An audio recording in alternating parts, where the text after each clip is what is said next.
Hey, welcome back, guys. Hope you're all doing well. Today we are talking about one of these really frustrating paint issues that comes up for a lot of you on occasion and that I hear about a lot, and that is hazy clear coat, right? Otherwise known as blushing or clouding or milky haze, some people call it. But it's when you get that white cloudiness in your clear coat, regardless of what type of clear it is. We're going to talk about why that happens, how to avoid it, and for most of you, most importantly, what to do if it does happen, how you can probably get rid of it. There are some options out there, so don't feel like you don't have any choice but to start over. There are some things that you can try, and we're going to talk about those today.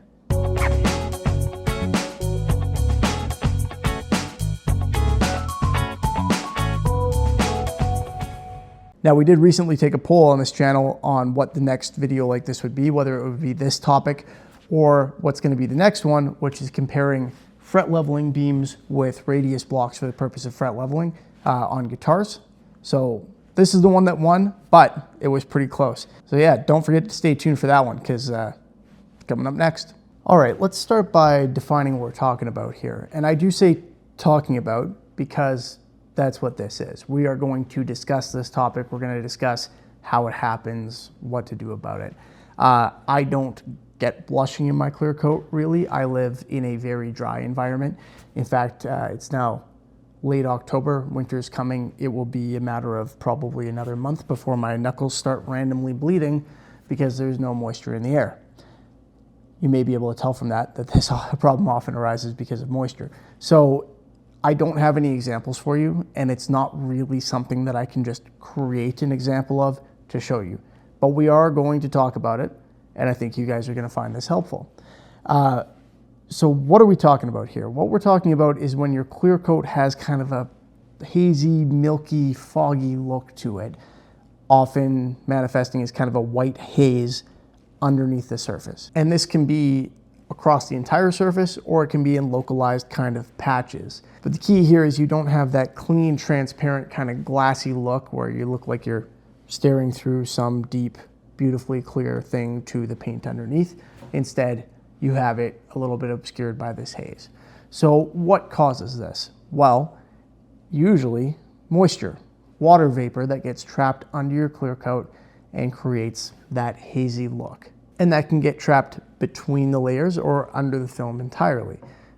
Keep in mind, all these solvent-based clear coats, those solvents evaporate quicker than water does. So it can get trapped under there when the solvents evaporate and the film hardens over top of it. Now, it's usually water vapor, but it can also be solvent that gets trapped under there, where the top layer of your clear is skinning over and there's stuff stuck under it. And that can cause other problems as well, including little pock marks in your finish where solvents are evaporating through your clear coat, or it can actually involve your clear coat staying soft. But a lot of times it manifests as this hazy look. So how do we end up in this situation? There are a few ways. And for the first time ever on this channel, I have some notes and I'm going to use them to try to make sure that I don't just straight up forget something. However, I may still forget something, or I may simply not know something. So if you have comments on how this happens, how to avoid it, anything like that, hey, let me know. Drop them in the comments below. But do listen to what I say first so that you're not just repeating me, all right? So let's start with the water vapor thing.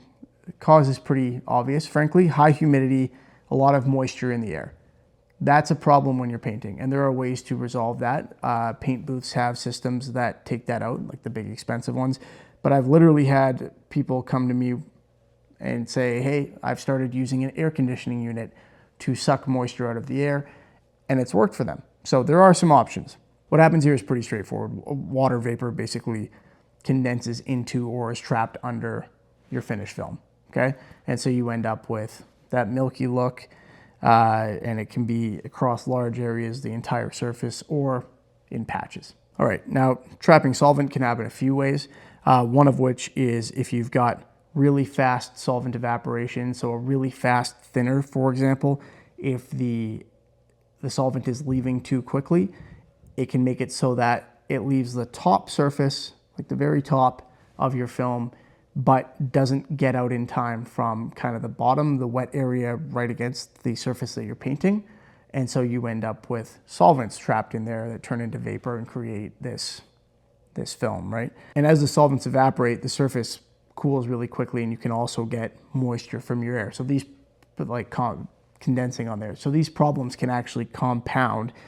Usually when this happens, it's from one of two things: either a really, really fast solvent, so you can get different speeds of evaporation, different speeds of solvents, or from high pressure air, right? So airflow over the surface that's too quick, or spraying the paint with too much air in it. Both of these things can create this problem. But certainly you get people who like try to dry their finishes under fans, and it dries the surface without allowing the solvents to evaporate underneath. That's a good way to create blushing. And for some reason, people think that they need to do that more when there's more humidity, because paint doesn't dry as quickly when there's more humidity. I'm sure you can see where I'm going with this. That makes the problem worse in a lot of cases. Okay, on the other end of this, coats that are too thick, too heavy. You can create a problem with that as well. You can create soft paint with that, but you can also create blushing, because thick layers slow down solvent evaporation. And what can happen is more solvent can get trapped underneath and not be able to evaporate. And then the top layer can skin over, particularly if there's airflow, and trap a bunch of unevaporated solvent underneath. And of course, they can also trap water vapor underneath, which is realistically is the leading cause of this. All right, next up, recoating too quickly before flash time with insufficient drying. This is a bit of a tough one. It traps solvent or moisture under layers, kind of between layers, right? And it creates the same problem. But I say this is kind of a tough one because your flash time, your recoat time when you're using solvent-based paint depends on the ambient conditions. So if you're in a cooler temperature and more humidity, you need more time for your paint to flash. Flash being dry to the touch basically, but not actually dry, so that the next layer can chemically adhere to it. I'm trying not to get into too much detail on that because that's not the purpose of this video. But if you're in really warm, dry conditions, then your paint flashes quicker. So recoat times can vary from like, 3 to 5 minutes, maybe even less, depending on what kind of solvent you're putting in there, to 15, 20 minutes.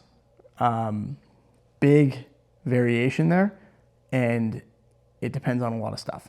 So this is another way that this can happen. And unfortunately, that doesn't really tell you how to solve it, but we're gonna try to get to that in a minute. Airflow and forced drying and using fans too early, we've talked about. Cold temperature and poor conditions create slow evaporation for more condensation risk. We've kind of talked about that too. I mean, really, you shouldn't be painting when it's cold, and you shouldn't be painting when it's like raining outside if you don't have a controlled environment. Like, don't paint in your garage with the door open when it's raining and it's chilly out. It's just not gonna go well. And then finally, if you've got like contaminated or incompatible thinners that aren't really causing your paints to dry correctly, that's another way where you can end up with these types of issues. Really, it's as much a drying issue as it is anything else, but the drying issue creates an issue of trapping moisture, and that's how you end up with blushing. And then there's one more that I'll add that I should have put in my notes, but I didn't, and I've got a video on this: moisture in your air supply. So if you're doing spray cans, this doesn't apply to you. If you're brushing on and stuff, this doesn't apply to you there either, although your chances of having blushing are less if you're doing that. But if you're spraying, then if you've got moisture in your air supply, that can also create this problem. It creates little water droplets in your paint that get trapped underneath, boom, blushing. So make sure you have proper moisture filtration, and you should have moisture filtration not just at your compressor, but also right at your gun, okay?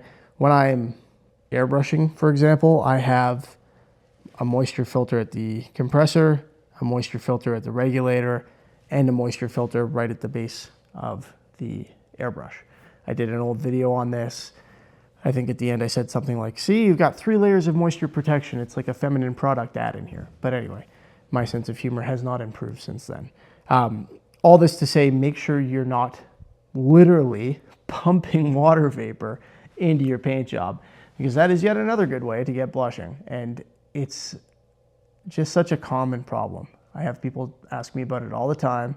Luckily, it's fixable usually, but there are so many ways that it can happen that it ends up being difficult to troubleshoot it. So there you have it. Those are kind of the general concepts on how this can occur. Now, from that, you can probably infer how to prevent it, but let's talk about it anyway. All right, I've already started with the notes, so I'm going to continue with them partially because this is going to be a long video, and I'm going to use this to kind of try and keep myself on track so I don't ramble too much. So how do we avoid this? How do we control it? Well, first of all, control your environment, okay? Control your temperature, control your humidity, control your airflow. We want higher temperatures if possible, low humidity, and we don't want a ton of airflow. We need enough to get the fumes away, although you should be wearing a respirator, but we don't want a ton of airflow over the surface because it'll cause that surface to dry before the stuff underneath does, and that's a good way to trap moisture, okay? We want to use things to slow down the drying sometimes if we're in more humid conditions so that that moisture has more opportunity to evaporate. So, for example, retarders, lacquer retarders, right? Usually you mix lacquer and thinner. If you're in an environment where you need to slow down your drying, you'll also mix in like 5%, 10% retarder to slow down that drying, slow down that solvent evaporation. It basically makes your lacquer thinner slower.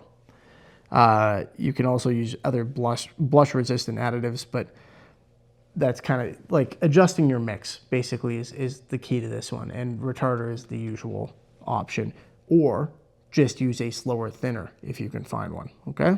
Keep in mind, even if you're not having issues with blushing, if you're using like a nice thick polyurethane finish, having a slower thinner in there gives it more opportunity to level out, and you'll actually get a nicer looking finish. So there are reasons to use a faster one, faster recoat times, better filling properties if you're doing kind of your initial coats and stuff like that. But using a slower mix is actually better for your final coats most of the time. All right, next, spraying in thinner coats. You want to manage your wet film thickness, right? The thicker that is, again, the more chance for the exterior of it to dry without the stuff underneath drying. So thinner coats. If you want to build it up heavier, just do multiple light passes. It's not that uncommon for people to do, 10, 12, 16 coats of lacquer. I generally don't, but sometimes you have to. It is uncommon to do that with a catalyzed polyurethane, for example. That's a ton of paint. That's where you really want to just find a slower mix. Check your spray setup. Make sure your system is set up so that you have moisture traps in it, so that your airflow is good, and that you don't, again, have a bunch of extra air added in to your paint, because if you do, that can cause drying issues that lead to blushing. And finally, don't be afraid if you've got difficult conditions like high humidity or temperatures a little cooler than you'd like it to be. Don't be afraid to test it, okay? Don't be afraid to do a test panel. You're gonna have a lot less hassle if you do a test panel and figure out that there's a problem and then try to find a way to fix it for the actual paint job, as opposed to doing the actual paint job and then having to find a way to get rid of the blushing. All right, so what do you do if you do have blushing? How do you get rid of it? That's probably a key question on the minds of a bunch of you. And like I said at the outset, luckily, there are some options. The first is straight up chemicals. So you can use a thinner or retarder mix or a manufacturer's blush remover, which is basically the same thing. And in a lot of cases, that's a very effective way to get rid of this, okay? So particularly if you're doing like a lacquer finish, I know that Mohawk has blush remover, and everyone I've talked to who's used it says it works great. What it does is it essentially re-wets that surface chemically, which is why I say with lacquer, because you can do that with lacquer. It re-wets that surface and allows it to dry again, but slower, so that those solvents have a chance to evaporate when they didn't do so in the first place. It's a good option. It's probably the one I would recommend the most. I've only used it once because I generally, like I said, don't have blushing issues, but when I used it, it worked great. Okay. Next, I have had people tell me that they got rid of blushing using a heat gun. This technique worries me a little bit, but I can see why it could work. If there is anywhere for that moisture to evaporate, to get out of there, having a heat gun applied to it will probably allow it to do so. It'll basically expand it and force it to get out if there's an escape route. I'm not sure that it would work if there isn't one. This is all pretty theoretical as far as I'm concerned, but I have seen videos of people accomplishing this with heat guns. It seemed to work well for them. I don't know if the heat gun somehow allowed that moisture to get through the surface by heating up the surface and creating an escape route. I don't know. So I'm not going to say that it did that or that it didn't, but I've seen it work, again, on video. So that's another option, I think, but please be careful with that. A heat gun is also an effective tool for stripping off a finish, and that's not what you're trying to achieve, and it is a distinct possibility if you're not careful. So maybe do a hair dryer instead, but whatever you're doing, if you're pumping heat at a finish, you have to be very careful about it. You can quite easily ruin the finish itself. If the hazing is in kind of the final layer, it's very surface level, then you can also sometimes get rid of it by very gently sanding it with a very high grit sandpaper, basically going through the sanding and polishing process. So that can be another option, or maybe not necessarily the sanding and polishing process, but you may be able to flat sand that, create that escape route, let the moisture out, and then do a final thin coat with some retarder in it to lay it out nicely and have, I forget what we call that. Anyway, do a final flow coat, to smooth that all out again. Because when you sand it, of course, that creates hazing of its own type. But that is another option. I have seen people sand out blushing before. I have done it as well, actually. So I guess I've had blushing twice and I did 2 different methods on it. But anyway, that's one way of doing it as well, but it only works if the blushing is at surface level. The blush remover actually tends to be able to get a little bit deeper. If you've got blushing in like your first coat though, you need to look to deal with that before you move on, if at all possible, okay? Don't start building up coats on top of blushing. You're just gonna make the problem worse. You're gonna trap that moisture further down, make it harder to access, and then you're gonna end up with option 4, which is sand it off, basically. Hard recovery, sand it off, get as deep into that clear coat as you can, hope that it escapes from there, and then re-clear coat. That one's not very fun. So guys, we've covered a lot in this video. We went through a bunch of causes of blushing. We went through how to avoid them, and we went through some fixes. I'm not going to recap them all now because there are too many of them, and I think this video is going to be long enough as it is. If you have more information, if you have tips or tricks that you think will be helpful for the people watching this video, please, by all means, put them in the comments below. If I see an awesome tip that I never heard about and I think it's going to help people, I may make a video about it, or I may pin your comment or something, but don't keep it to yourself, okay? If you've actually tried something and it's worked well and I haven't mentioned it here, let's get the information out there. That's the whole purpose of these videos. With that said, I hope you enjoyed the video. If you did, please feel free to give it a thumbs up. Helps me out if you do. Remember to subscribe so you can see the video on leveling and all the other stuff I've got coming out. And as always, thank you for watching. Hope you enjoyed it. Have a good one. I will see you next time.